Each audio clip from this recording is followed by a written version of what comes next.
सभी को जय हिंद। तो इस वीडियो में हम सभी क्लास 12 के वेस्ट बंगाल बोर्ड के सेमेस्टर 3 के हिस्ट्री के चैप्टर 1 के पार्ट 2 का डिस्कशन करेंगे। तो चलिए बिना देर किए हुए डायरेक्ट वीडियो पे आते हैं और देखते हैं। जो हम लोग का दूसरा यात्री था वो कौन था? Ibn Battuta. इससे पहले हम लोग किसके बारे में पढ़े थे? अल-बरूनी के बारे में। अल-बरूनी का जन्म कहाँ पे हुआ था? उज्बेकिस्तान में। उनकी किताब का नाम क्या था? तो किताबुल हिंद। ये सभी आप सब रिकॉल कर लीजिएगा। मैं डायरेक्ट अभी इब्न बतूता के ऊपर आता हूँ। देखिए पहले इब्न बतूता का थोड़ा सा इंट्रोडक्शन जानेंगे। चलिए देखते एक एक करके। इब्न बतूता क्या था? एक जिद्दी यात्री था। इब्न बतूता जिद्दी यात्री इन्हें क्यों कहा जाता है इब्न बतूता को? इसके ऊपर भी इसको वीडियो जब आप देखेंगे तो उसमें बता दिया जाएगा। याद रखिए आपका एग्जाम में एमसीक्यू में क्वेश्चन आ सकता है कि किस यात्री को एक जिद्दी यात्री के रूप में जाना जाता है। तो आंसर क्या होगा आपका? Ibn Battuta. देखिए इब्न बतूता एक हठीला और जिद्दी यात्री था। इब्न बतूता ने जो किताब लिखी उसे रिहला के नाम से जाना जाता है। यानी उनका यात्रा वृतांत किस नाम से जाना जाता है? रिहला। तो उनके द्वारा लिखित बुक का नाम क्या है? रिहला। किताब की जगह आपका ये भी आ सकता है कि इब्न बतूता के यात्रा वृतांत का नाम क्या है? तो रिहला। किस भाषा में लिखी गई थी? तो अरबी भाषा में लिखी गई थी। इतना समझ में आया? आगे देखिए। इब्न बतूता के वृतांतों से हमें बहुत ही रोचक जानकारियां मिलती हैं। अब इनके थोड़ी जन्म के बारे में देख लेते हैं पहले। इब्न बतूता का जन्म कहाँ पे हुआ था? मोरक्को में। मोरक्को कहाँ पे है? तो रसिया तरफ है। मोरक्को के तंजियर में इब्न बतूता का जन्म एक सम्मानित और शिक्षित इस्लाम परिवार में हुआ था। इब्न बतूता का परिवार इस्लामी कानूनों का जानकार था। कॉपी नहीं लिए तो कॉपी चुपचाप लीजिए और मेरे साथ लिखना शुरू करिए, और जो जो मैं इंपॉर्टेंट पॉइंट को बताऊंगा उसको हाईलाइट कर लीजिए, ठीक है? आपके एमसीक्यू बेस्ड क्वेश्चन होते हैं, एमसीक्यू में डायरेक्ट आ सकता है कि इब्न बतूता का जन्म कहाँ पे हुआ था? तो मोरक्को के तंजियर में। कौन से परिवार में? तो इस्लामी परिवार में। इब्न बतूता का परिवार इस्लामी कानूनों का जानकार था। इब्न बतूता ने बहुत ही कम उम्र में उच्च शिक्षा प्राप्त कर ली थी, यानी अच्छी एजुकेशन हासिल कर ली थी। आगे देखिए। इन्हें यात्राओं का बहुत शौक था। बहुत से व्यक्तियों, किसी को अभी तो फिलहाल गाना गाना सुनने का किसी को शौक करता है, तो किसी को डांस करने का, तो किसी को इंस्टा पे रील्स बनाने का शौक होता है। लेकिन इब्न बतूता को ऐसा नहीं था, क्योंकि उस समय ये सब कोई फीचर्स था ही नहीं, तो उन्हें यात्राओं का बहुत शौक था। इब्न बतूता का मानना था कि किताबी ज्ञान से ज्यादा ज्ञान हमें यात्राओं से मिलता है। इस उस समय यात्रा करना क्या होता था? बहुत मुश्किल था, क्योंकि उस समय गाड़ी ये सब का साधन नहीं था, सुख सुविधाएं नहीं थी।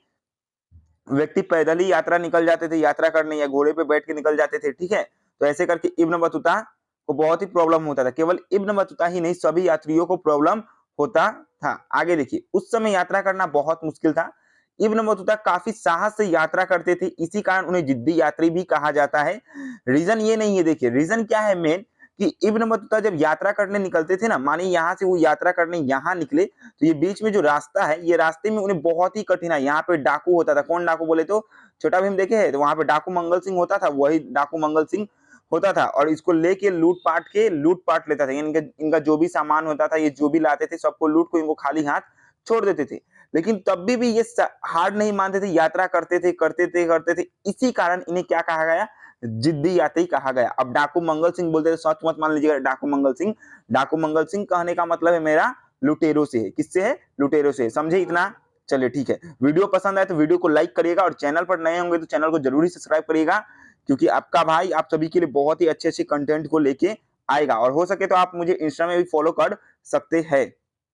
उसका इंस्टा का जो मेरा वो होगा प्रोफाइल का, वो मैं डिस्क्रिप्शन में दे दूंगा। आगे देखिए। फिर ये सब फिलहाल बात का बात है, आगे देखिए क्या है। अब इब्न बतूता मोरक्को से भारत कैसे आया? मैप में देखेंगे तो आप रसिया में ही है मोरक्को, तो वहां से इंडिया इंडिया कैसे आता है उसी के बारे में अब लोग हम सभी देखेंगे। तो आगे देखिए क्या लिखा है। इब्न बतूता भारत कैसे आया? भारत आने से पहले इब्न बतूता मक्का, सीरिया, इराक, फारस, ओमान की यात्रा कर के आया था। तो ये भी क्वेश्चन आएगा कि निम्नलिखित में से इब्न बतूता भारत आने से पहले किसकी यात्रा नहीं की थी? तो इसमें से मान लीजिए कोई 3 दे दिया और एक दे दिया चीन, तो चीन की यात्रा क्या वो नहीं की थी। तो ऐसे करके भी आ सकता है। तो भारत आने से पहले इब्न बतूता कहाँ की यात्रा की थी? मक्का, सीरिया, इराक, फारस और ओमान। याद हो गया? मेरे साथ बोले, मक्का, सीरिया, इराक, फारस, ओमान। कॉपी में नोट डाउन करते जाइएगा कि यात्रा की थी। आगे देखिए क्या है। मध्य एशिया के रास्ते होकर इब्न बतूता सन 1333 ईस्वी में, कब? 1333 ईस्वी में स्थल मार्ग से सिंध पहुंचा। सिंध अभी कहाँ पे पड़ता है? तो पाकिस्तान में। अभी वर्तमान में कहाँ पे पड़ता है? वर्तमान में इस तरफ यहाँ पे पाकिस्तान है, तो पाकिस्तान तरफ में क्या पड़ता है? सिंध प्रदेश पड़ता है, वहां पर पहुंचा। उसने दिल्ली के सुल्तान, और उस समय हमारे भारत में, उस समय हमारे इंडिया में जो शासन कर रहे थे वो कौन थे? इस समय मुसलमानों का आक्रमण हो चुका था, तो यहाँ पे दिल्ली में मोहम्मद बिन तुगलक क्या कर रहे थे? शासन कर रहे थे। तो उनसे इनको मिलने का बहुत ही शौक था। ठीक है, तो देखिए क्या लिखा है। उसने दिल्ली के सुल्तान, एक मिनट, उसने दिल्ली के सुल्तान मोहम्मद बिन तुगलक के बारे में सुना था। इब्न बतूता इब्न बतूता सुल्तान से एक बार मिलना चाहता था, अतः वह दिल्ली की ओर प्रस्थान किया। अब मान लीजिए आप मुंबई गए। आप कहां पे गए? आप मुंबई गए, तो आपको आपका कोई फेवरेट हीरो है जिससे आप मिलना चाहती है, फिर हीरोइन है, तो आप जाएंगे, देखो उससे आपकी मिलने की इच्छा होगी कि नहीं? तो वैसे ही जो इब्न बतूता थे, उनका इच्छा किससे था? मोहम्मद बिन तुगलक से मिलने के समय। तो याद रखिए, जब ये भी क्वेश्चन आ सकता है कि जब इब्न बतूता भारत आए थे, तो वे उस समय भारत में किसका शासन था? तो मोहम्मद बिन तुगलक का। दिल्ली सल्तनत में कौन थे राजा, कौन से शासक? तो मोहम्मद बिन तुगलक। इनको पागल बादशाह भी कहा जाता है। क्या कहा जाता है? पागल बादशाह भी कहा जाता है, ये भी याद रखिएगा। नेक्स्ट देखिए क्या है यहाँ। इब्न बतूता का हुनर देखकर सुल्तान तुगलक ने उसे दिल्ली का न्यायाधीश नियुक्त किया। अब जब मोहम्मद बिन तुगलक से मिलते हैं, तो उनका हुनर, उनकी कला को देखकर इन्हें क्या करते हैं? न्यायाधीश की पद पर नियुक्त कर देते हैं। ये कौन? मोहम्मद बिन तुगलक। इब्न बतूता न्यायाधीश के पद पर कई सालों तक रहे। आगे देखिए क्या है। इब्न बतूता ने सुल्तान का विश्वास खो दिया और फिर उसे जेल में डाल दिया गया। कुछ कारण से इब्न बतूता क्या हुए? इब्न बतूता और सुल्तान के बीच में कुछ गलत फहमियां हो जाती है, जिसके कारण सुल्तान क्या करते हैं? इब्न बतूता को लेते हैं और डायरेक्ट जेल जेल में कैद कर देते हैं। किसको? तो इब्न बतूता को। इब्न बतूता को क्या करते हैं? जेल में कैद कर देते, गलत फहमियां की वजह से। ठीक है, नेक्स्ट देखिए आपका क्या है। कुछ समय बाद सुल्तान और उसके बीच की गलतफहमी दूर हो गई और उसे राजकीय सेवा करने का मौका फिर से मिला। यानी फिर से वे राजकीय सेवा, यानी राजा के जो काम थे उसमें उनको काम करने का मौका मिला। और वे दूत के रूप में कहाँ गए थे? चीन भी गए थे। तो ये क्वेश्चन आ सकती है आपकी कि इब्न बतूता दूत के रूप में किस देश की यात्रा करके आया था भारत से? तो चीन भी गए थे। कहाँ पे गए थे? चीन गए थे। नेक्स्ट क्वेश्चन देखिए आपका क्या है। नेक्स्ट क्वेश्चन मतलब क्या है? थ्योरी क्लासेस को आपको करना बहुत ही जरूरी है एमसीक्यू के लिए, क्योंकि एमसीक्यू केवल आपके एमसीक्यू ही नहीं आएंगे, आपके ट्रू फॉल्स आएंगे, फिलिंग द ब्लैंक्स आएंगे, आपको इमेज से क्वेश्चन आएंगे, कथन वाले क्वेश्चन आएंगे। ठीक है, तो वैसे करके होंगे, तो इसके लिए थ्योरी क्लासेस बहुत जरूरी है। ठीक है, आप लोग करिए, मेरे साथ बने रहिए, आप सभी का एकदम नैया नैया भी पार होगा और आप सभी अच्छा भी करेंगे। ठीक है, आगे देखिए क्या है। इब्न बतूता को बहुत बार उसकी यात्राओं के दौरान लूटा गया, परंतु फिर भी वह यात्रा करता था, जिसके कारण उन्हें जिद्दी यात्री कहा जाता है। इससे एमसीक्यू कैसे बन सकता है? निम्नलिखित में से कौन सा कथन सही है जिसके कारण इब्न बतूता को जिद्दी यात्री कहा जाता है? तो जो आपका ऑप्शन में ये रहेगा, यही क्या होगा? आपका सही होगा। इब्न बतूता को बहुत बार उसकी यात्राओं के दौरान लूटा गया, परंतु फिर भी वह यात्रा करता रहा, जिसके कारण उसे जिद्दी यात्री कहा गया। नेक्स्ट देखिए अब क्या है। अब इब्न बतूता तो भारत की यात्रा की, यात्रा करने के बाद अपनी एक किताब लिखी, जिसका नाम क्या रखा था? वे रिहला। क्या रखा था? रिहला। कौन सी भाषा में लिखी थी? तो अरबी भाषा में। कौन सी भाषा में? अरबी भाषा में। ठीक है, तो ये याद रखिए। उस किताब में इन्होंने हमारे भारतीय शहरों को जो देखा, उसके बारे में क्या वर्णन किया, उसी को हम लोग देखेंगे। यहाँ पे देखिए, इब्न बतूता जब भारत आया तो वो भारत के बाजारों में घूमा। इब्न बतूता ने भारतीय शहरों को अवसरों से भरा पाया। अवसरों मतलब अपॉर्चुनिटी। इब्न बतूता ने बताया कि अगर किसी के पास कौशल है, यानी हुनर है, यानी टैलेंट है और इच्छा है, तो इस शहर में उसे अवसर की कमी नहीं है, यानी उसे काम की कोई कमी नहीं हो सकती है। आगे देखिए क्या है। हाँ? शहर धनी आबादी वाले और भीड़ भाड़ वाले थे। शहर में क्या था? घनी। धनी में बोल दिया। घनी मतलब बहुत ज्यादा भीड़ था, बहुत ज्यादा जनसंख्या थी, और भीड़ भाड़ वाले थे। सड़क बहुत ही चमक धमक वाली थी। बाजारों में बहुत ही रंग बिरंगे एवं सुंदर वस्तुएं मिलते थे। यहाँ के बाजार, देखिए क्या लिखा है, यहाँ के बाजार अलग अलग प्रकार की वस्तुओं से भरे रहते थे। इब्न बतूता ने दिल्ली को एक बड़ा शहर बताया और बताया कि यह भारत में सबसे बड़ा है। तो ये भी क्वेश्चन आ सकता है कि इब्न बतूता ने किस शहर का वर्णन किया है? दिल्ली। और एक शहर का वर्णन किया है जिसका नाम क्या है? दौलताबाद। क्या नाम है? दौलताबाद। आगे देखिए, इब्न बतूता बताता है कि दौलताबाद भी दिल्ली से कम नहीं था। दौलताबाद कहाँ पे पड़ता था? आपका इस एरिया में पड़ता है, छत्तीसगढ़ या उड़ीसा टाइप में, ठीक है? वहाँ पे पड़ता है। एक बार देख लीजिए गूगल करके, हाँ। इब्न बतूता बताता है कि दौलताबाद भी दिल्ली से कम नहीं है। तो ये भी क्वेश्चन आ सकता है कि निम्नलिखित में से किन 2 शहरों के बारे में इब्न बतूता ने अपने यात्रा वृत्तांत रिहला में बताया है? तो दौलताबाद और दिल्ली के बारे में बताया है। या फिर दिल्ली की तुलना किस अन्य शहर से की गई है? तो दौलताबाद से। ओह सॉरी, दौलताबाद की तुलना किस अन्य शहर से की गई है? तो दिल्ली से। आकार में दिल्ली को चुनौती देता था। बहुत सारे मंदिर और मस्जिद बाजारों में होते थे। आगे देखिए। इब्न बतूता ने बताया है कि भारत में मलमल का कपड़ा महंगा था और केवल धनी आदमी ही उन्हें पहन सकते थे। क्वेश्चन आएंगी आपकी कि इब्न बतूता ने अपने यात्रा वृत्तांत में किस प्रकार के कपड़े का वर्णन किया है? तो मलमल का कपड़ा। या फिर धनी आदमी या धनी वर्ग के व्यक्ति किस प्रकार के कपड़े पहनते थे अकॉर्डिंग टू इब्न बतूता के रिहला के बुक के अनुसार, ठीक है? तो आप क्या बोलेंगे? महमल का कपड़ा। आगे देखिए क्या है कुछ। इब्न बतूता द्वारा संचार प्रणाली मतलब सूचनाओं को कैसे इधर से उधर भेजा जाता था, उसके बारे में इब्न बतूता ने क्या बताई है? तो देखिए, भारत में 2 प्रकार की डाक व्यवस्था थी। डाक व्यवस्था समझ रहे, पोस्ट ऑफिस वाला। तो एक अश्व डाक व्यवस्था था और एक पैदल डाक व्यवस्था था। अश्व डाक तो समझ रहे, अश्व का मतलब क्या होता है? घोड़ा। क्या होता है? घोड़ा, ठीक है? और डाक व्यवस्था तो आपको पता ही है। तो अश्व डाक व्यवस्था को क्या कहा जाता था? उल्लुक कहा जाता था। ये क्वेश्चन आ सकता है कि उल्लुक से तात्पर्य क्या है? अश्व डाक व्यवस्था। इस व्यवस्था में हर 4 मील पर राज्य के घोड़े खड़े रहते थे, यानी राजा के घोड़े खड़े रहते थे और घोड़ा संदेश लेकर जाता था। देखिए, यहाँ से शुरू हुआ, जैसे यहाँ यहाँ पे है घोड़ा, यहाँ से 4 मील तय हुआ, फिर यहाँ पर दूसरा घोड़ा है राजा का, क्योंकि अब घोड़ा एक ही घोड़ा तो पूरा लंबा दूर तक सफर तय नहीं कर सकता है, थक जाएगा। इसी कारण दूसरा होता था। फिर हर 4 मील पे, फिर हर एक 4 मील पे तीसरा घोड़ा, तो ऐसे करके पूरा सफर किया जाता था। तो यही आपका क्या थी? अश्व डाक व्यवस्था थी। फिर तीसरा क्या है आपका? पैदल पैदल डाक व्यवस्था। देखिए क्या है। इस व्यवस्था में प्रत्येक मील पर 3 अवस्थान होते थे, यानी रुकने के अवस्थान होते थे, जिन्हें दावा कहा जाता था। इसमें संदेशवाहक के हाथ में छड़ लिए दौड़ लगाता था और उसकी छड़ में घंटी बांध देती थी। हर मील पर एक संदेशवाहक छड़ लेने के लिए तैयार रहता था। अब देखिए, यहाँ पे इसका मतलब आप समझे, जैसे कि मानिए कि यहाँ पे एक व्यक्ति है, ये गया, इतना दूर तय किया, फिर यहाँ पर दूसरा व्यक्ति है, फिर ये रेडी हुआ, फिर यहाँ पे तीसरा व्यक्ति, ऐसे करके हर एक एरिया में यार उसके हाथ में जो एक ऐसा टाइप का एक लिफाफा दे दिया, इसमें एक घंटी बांध दी जाती थी और ये घंटी बजता था तो दूसरा वाला को साउंड आ जाता था कि आ रहा है, तो वो रेडी होता था, वो फिर ऐसे लेता था और लेके फुर्र करके भागता, फिर वहां पे घंटी बजता। ऐसे ओलंपिक खेल में आप सभी ये सब खेल देखे होंगे। आगे देखिए क्या है आपका, हाँ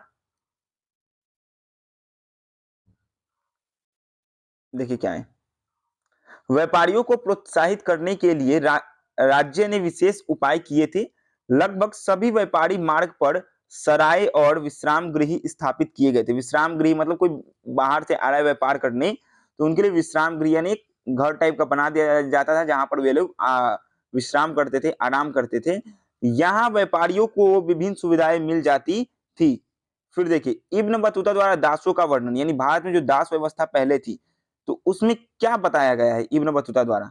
ये हम लोग पढ़ रहे हैं क्या? Medieval history. तो मिडिएवल हिस्ट्री तो आपका देखिए 1333 में कौन आया था? इब्न बतूता भारत आया था। तो उस समय की अवस्था के बारे में बताया जा रहा है यहाँ पे आपको। अभी का व्यवस्था क्या है? तो अभी हर एक चीज का सुविधा है, आपके पास सड़क है, आईफोन है, स्मार्टफोन है, जिसमें आप लोग वीडियो देख रहे हैं। वीडियो से ज्यादा आप लोग रील्स देखते हैं। आप लोग को भी पता है, ये सब देखना बंद कर दीजिए। अगर आपको सच में 12 में अच्छा करना है तो अच्छे से पढ़िए। कम से कम आपको दिन में 2 घंटा आपको पढ़ना है। कितना पढ़ना है? दिन में 2 घंटा। आपको मतलब शाम को 2 घंटा पढ़िए, सुबह 1 घंटा पढ़िए। 3 घंटा करिए, 3 घंटा आपके लिए इनफ है। और मैं जैसे जैसे बताऊंगा वैसे वैसे करिएगा। वीडियो में थोड़ा लेट हो के आएंगे, लेकिन मैं वीडियो डालूंगा। नेक्स्ट मंथ से आपको आपका मैं हफ्ते में लगभग 3-4 वीडियो भी डालूंगा। इस मंथ में भी ट्राई करूंगा 3-4। नेक्स्ट मंथ में एक वीक में 2 से 3 वीडियो डालूंगा, ठीक है? और अभी फिलहाल इस मंथ में 4 से 5 वीडियो में टारगेट किया हूँ कि डाल दूंगा, जिसमें आपको हिस्ट्री के चैप्टर 1, 2 और पॉलिटिकल साइंस के भी चैप्टर नंबर 1 को करवा दूंगा। तो फिलहाल अभी छोड़िए, पहले यहाँ पे देखिए, हाँ आगे क्या है। दास व्यवस्था के बारे में इब्न बतूता क्या बताते हैं?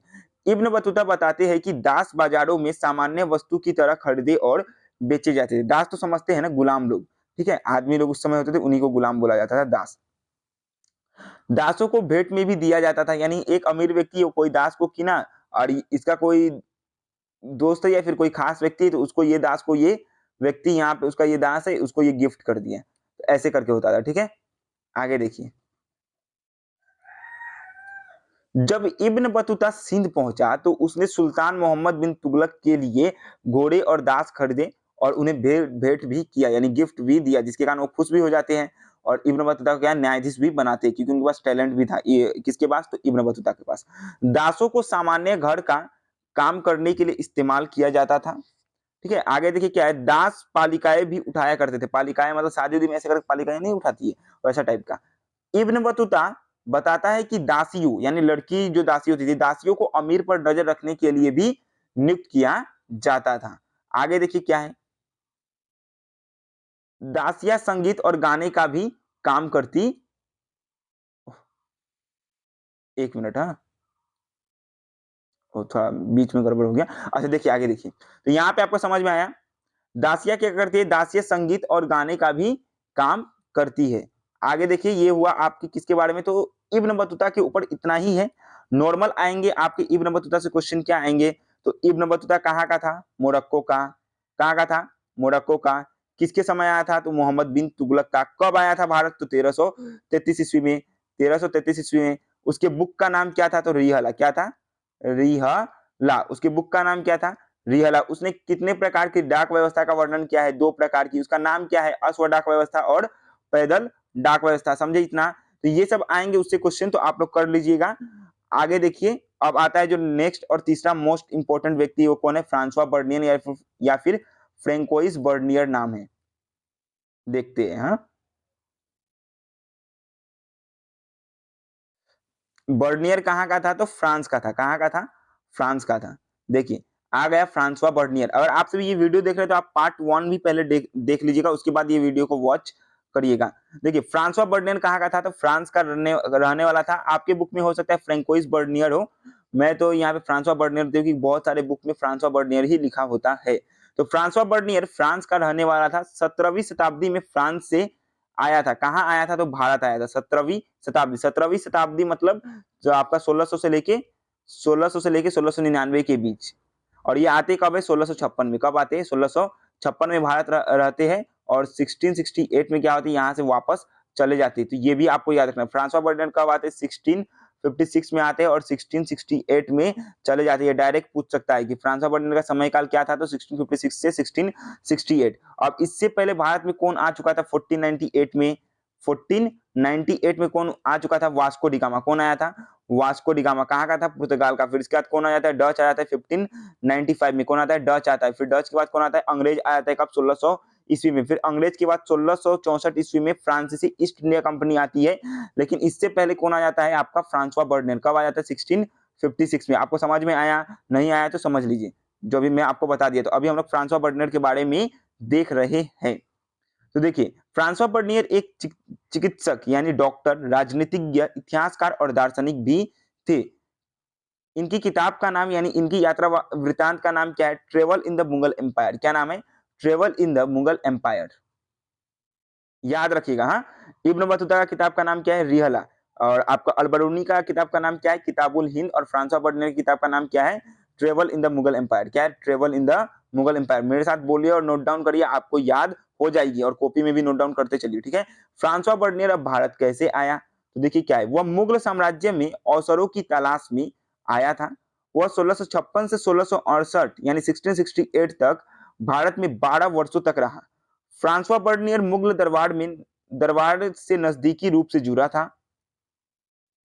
वह सम्राट, देखिए क्या है, वह सम्राट शाहजहां के ज्येष्ठ पुत्र दारा सिको, नाम क्या है? शाहजहां का बेटा जिसका नाम क्या है? दारा सिको के चिकित्सक के रूप में भी काम करते थे और बाद में मुगल दरबार के आर्मीनियाई दानिशमंद खान के साथ एक बुद्धिजीवी तथा वैज्ञानिक रूप में रहा। फिर क्या है? देखिए, पूर्व और पश्चिम की तुलना। क्या है? पूरब और पश्चिम की तुलना। फ्रांसवा बर्नियर ने देश के कई भागों की यात्रा की और विवरण में लिखे कि वह भारत में जो भी देखता उसकी तुलना किससे करते थे? यूरोप से करते थे। किससे करते थे? यूरोप से उसकी तुलना करते थे कि भारत में ये है और यूरोप में ये नहीं है। बर्नियर ने मुगल काल में भारत की तुलना तत्कालीन यूरोप से की और यूरोप को श्रेष्ठ बताया। यूरोप को क्या बताया? कि यूरोप बहुत ही श्रेष्ठ है। अब देखिए, उस समय हम लोग का इंडिया उतना डेवलप था भी नहीं, ठीक है। और ये यूरोपियन कंट्री में आपको पता है साइंस उस समय ही विकसित हो चुकी थी, तो वो लोग के पास बहुत कुछ था। अब उसकी तुलना वो हम लोग से करेंगे तो एकदम कॉमन सी बात है कि यूरोप क्या दिखेगा, सर्वश्रेष्ठ दिखेगा। अभी यूरोप ये सब कितना टाउन वाला इलाका था, अभी जो हमारा मुंबई शहर, बेंगलोर है, वैसा टाइप का उस समय यूरोप था। तो ऑफ कोर्स है कि भारत में थोड़ी-सी इसकी कमी देखने को मिलेगी। इसलिए वो यूरोप को क्या बताया था, सर्वश्रेष्ठ बताया था। आगे देखिए, उसने भारत में जो भी विभिन्नताएँ महसूस की, उसे पदानुक्रम के अनुसार क्रमबद्ध किया और जिससे भारत पश्चिम दुनिया के समक्ष निम्न कोटि का प्रतीक हो। निम्न कोटि मतलब हम लोग को बहुत ही खराब समझा गया उसमें। आगे देखिए क्या बर्नियर के लेखन में क्या है। बर्नियर ने अपनी प्रमुख कृति फ्रांस के शासक लुई 14वां को समर्पित की। उस समय जो फ्रांस का किंग था उसका नाम क्या था, लुई 14वां। और ये लुई 14वां क्या कहता था, आई एम द स्टेट। क्या कहता था, आई एम द स्टेट। क्या कहता था, आई एम द स्टेट, यानी मैं ही क्या हूँ, राज्य हूँ। यानी लुई 14वां ना बहुत ही खतरनाक और बहुत ही भयानक किस्म का बंदा था। बंदा मतलब बहुत ही भयानक किस्म का शासक था, जो क्या करता था, मतलब अपने राज्य में बहुत ही निरंकुश शासक स्थापित किया था। प्रजा के ऊपर अत्याचार भी बहुत होते थे, जिसके कारण फ्रांस की जनता इस क्रांति बहुत ही सहने के बाद क्या हुआ, 1784 में भी फ्रांस में क्या होती है, क्रांति देखने को मिलती है। तो उसी को क्या करते हैं, वो अपनी किताब जो लिखता है travel in the Mughal Empire, उसको समर्पित करता है। कौन, फ्रांसवा बर्नियर, या फिर फ्रांसवा बर्नियर। आगे देखिए क्या है। तो ये क्वेश्चन आ सकती है कि फ्रांसवा बर्नियर के समय फ्रांस का शासक कौन था, लुई 14वां। लुई 14वां का एक स्टेटमेंट है, क्या है, आई एम द स्टेट, मैं ही क्या हूँ, राज्य हूँ, मैं ही क्या हूँ, देश हूँ। बर्नियर, देखिए आगे क्या लिखा है, बर्नियर के कार्य फ्रांस में 1670 से 1671 में प्रकाशित हुए थे। अगले 5 वर्षों के भीतर ही अंग्रेजी, डच, जर्मन और इटालियन लैंग्वेज में इसका क्या हुआ, ट्रांसलेट किया गया। वो कौन से लैंग्वेज में लिखा था, तो फ्रेंच में लिखा था, और अगले 5 वर्षों के अंदर वो अंग्रेजी, डच, जर्मन और इटालियन लैंग्वेज में इसका क्या हुआ, ट्रांसलेट किया गया। जो इंग्लिश मीडियम के बच्चे वो भी देखिए, आपके लिए एमसीक्यू हिंदी और इंग्लिश दोनों मीडियम में करवाए जाएंगे। 1670 और 1725 के बीच उसका वृत्तांत फ्रांसीसी में 8 बार फिर से पुनः पुनः मुद्रित हो चुका था, और 1684 तक यह 3 बार अंग्रेजी में फिर से लिखा गया था। आगे देखिए, बर्नियर का ग्रंथ travel in the Mughal Empire एक महत्वपूर्ण ग्रंथ है, जो मुगल के इतिहास को एक प्रकार के वैश्विक ढांचे में स्थापित करने का प्रयास करती है। अब उसने अपनी किताब में यहाँ की भूमि भू स्वामित्व व्यवस्था के बारे में बताई। भूमि व्यवस्था यानी भू राजस्व टैक्स वाले सिस्टम को इसने बताया है। क्या बताया है, देखते हैं। देखिए, बर्नियर के अनुसार भारत और यूरोप के बीच मूल विभिन्नताओं में से एक भारत में निजी भू स्वामित्व का होना था। यानी जिसका भूमि है उसका क्या मालिक होना था। आगे निजी भू स्वामित्व मतलब अभी बता रहा हूँ, यहाँ पे आगे देखिए क्या वीडियो में। बर्नियर भूमि पर निजी स्वामित्व को बेहतर मानता था। उसने भूमि पर राज्यों के स्वामित्व को राज्य तथा उसके निवासी दोनों के लिए हानिकारक माना। उसे यह लगा कि मुगल साम्राज्य में सम्राट सारी भूमि का स्वामी होता था और इसे अपने अमीरों के बीच बांटता। और देखिए क्या है, इसको समझने की कोशिश करिए, बांटता, और इसके अर्थव्यवस्था और समाज के लिए बुरे परिणाम थे। बर्नियर का मानना था कि राजकीय भूस्वामी के कारण भूधारक अपने बच्चों की भूमि अपने बच्चों को भूमि नहीं दे सकते थे। इसलिए वे उत्पादन के स्तर को बनाए रखने और उसे उसे बढ़ोतरी के लिए अधिक निवेश के प्रति उदासीन थे। यानी अधिक निवेश नहीं करते, सिंपल है, क्योंकि राजा को दे दिया जा रहा है बोल के ये क्या करते थे, उतना अच्छे से नहीं करते थे काम। इनका बोलने का मतलब क्या है, फ्रांसवा बर्नियर का। आगे देखिए क्या है, निजी भू स्वामित्व के अभाव में न बेहतर भूधारक वर्ग के उदार को रोका, जो भूमि के खतरनाक और बेहतरी के प्रति सजग और सचेत भी हो सके। इसी चलते कृषि का समान रूप से विनाश और किसानों का उत्पीड़न और समाज के सभी वर्गों के जीवन यापन की पतन की स्थिति उत्पन्न हुई, सिवाय शासक वर्ग के। यानी जो किसान लोग थे ना, उनका कंडीशन बहुत खराब था। जो किसान लोग थे हमारे, उनका कंडीशन बहुत ही खराब, बहुत ही खराब था, कुछ ऐसा। और जो शासक वर्ग थे उनका कंडीशन कुछ इस तरह का था, और किसान लोगों का कंडीशन कुछ इस तरह का था। समझे, देखिए आगे क्या है। बर्नियर ने भारतीय समाज को दरिद्र लोगों का जनसमूह कहा।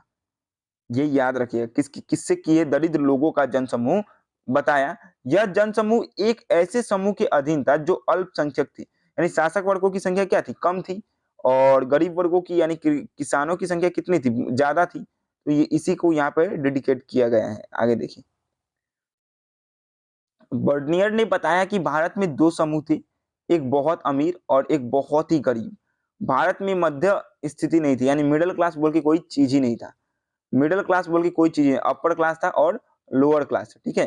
अभी मिडिल क्लास में कौन आते हैं, डॉक्टर लोग, टीचर लोग, ये लोग क्या आते हैं, मिडिल क्लास में आते हैं। आगे देखिए क्या है, हाँ? बर्नियर का मुगल साम्राज्य के प्रति क्या दृष्टिकोण था, वीडियो पे बने रहिएगा और वीडियो को अच्छे से देखते रहिएगा, ठीक है। बर्नियर ने मुगल साम्राज्य को इस रूप में देखा जिसका राजा भिखारी और क्रूर लोगों का राजा था। इसके शहर और नगर विनिष्ट तथा खराब हवा से दूषित थे। ये तो एकदम साफ साफ लग रहा है गलती है, बोले, क्योंकि इंडिया में ऐसा तो था नहीं। लेकिन चलिए देखते हैं क्या लिखा है ना, बार बार स्क्रीन शॉट हो जा रहे हैं। चलिए देखिए, हाँ, हम लोग कहाँ पे थे, हम लोग यहाँ पे थे, हाँ। दूषित थे, इसके खेत झाड़ीदार तथा घातक और दलदल से भरे हुए थे। इसका मात्र एक ही कारण था, राज्य के भूस्वामित्व। आश्चर्य की बात यह है कि एक भी सरकारी मुगल दस्तावेज में यह बात नहीं मिलती है कि राज्य में भूमि का एकमात्र स्वामी था। यानी मुगल लोग इतने रहे ना, बाबरी लोग, उसमें कहीं पे भी ये मेंशन नहीं कि राज्य में क्या था, भूमि स्वामित्व था। अब ये जो फ्रांसवा बर्नियर ने ये क्या झूठ लिखा या सच लिखा, ये हम लोग को भी नहीं पता है। क्योंकि देखिए, जब ये बुक लिखा तो उसको कितना बार, बहुत बार उसको ट्रांसलेट किया गया, 8 से 9 बार जैसे तो ट्रांसलेट ही कर दिया था।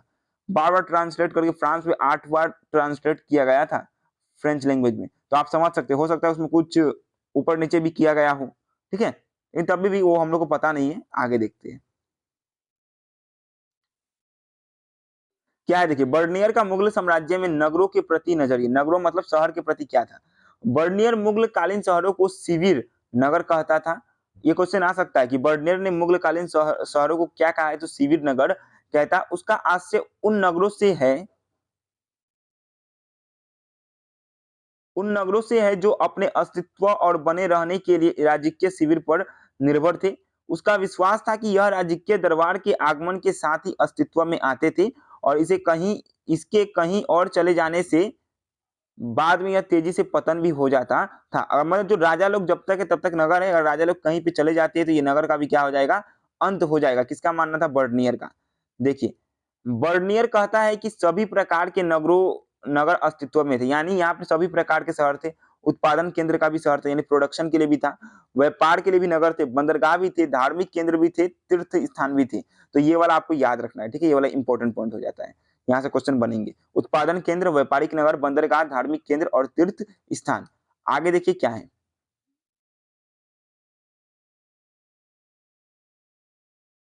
देखिए यहाँ क्या है। देखिए, पश्चिम भारत में व्यापारियों के समूह को से महाजन और उनके मुखिया को क्या कहा जाता था, सेठ, अकॉर्डिंग टू फ्रांसवा बर्नियर। पश्चिम भारत मतलब देखिए ये क्या है, ये है इंडिया, क्या है, ये इधर से इंडिया है। तो यहाँ पे क्या हो गया आपका ईस्ट, और इधर क्या हो गया वेस्ट। तो इधर वाले जो गुजरात साइड वाले लोग हुए, वहां वहां के व्यक्ति को क्या कहा जाता था, महाजन, और उनके मेन हेड यानी मुखिया को क्या कहा जाता था, सेठ। ये आपको याद रखना है।